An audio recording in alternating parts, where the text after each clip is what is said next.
Our recipe ensures that not only is the meat tender, you can have it without the sauce and it will still taste good. This dish is so special because when you have it outside, it's usually served separately with the soya sauce.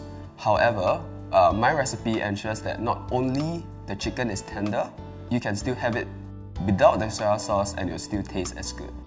20 white peppercorns, 3 grassroots, bashed, 4 star anise, ginger, cinnamon, 6 long shallots. Now we're going to bring the ingredients to the stove where we'll start our cooking. Add in the water, next the rose wine. After that, pour in the 3 bottles of soya sauce. Next, add in your rock sugar.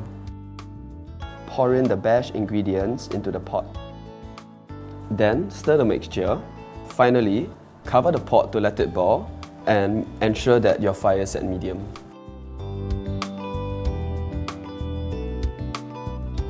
Add in your chicken. Turn the chicken every 5 minutes until the mixture boils again. Repeat this step 3 times every 5 minutes.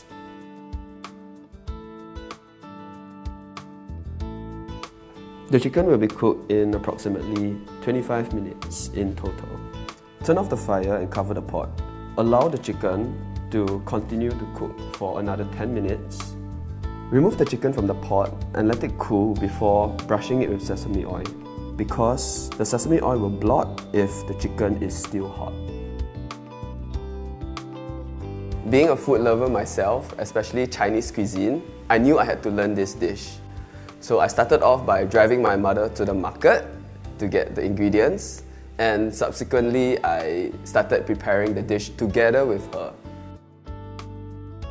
After the chicken has cooled, brush sesame oil on the skin.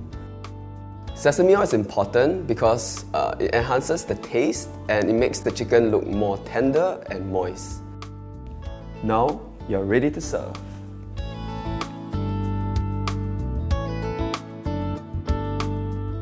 I really love this dish and it's really a great privilege for me to share it on My Singapore Food.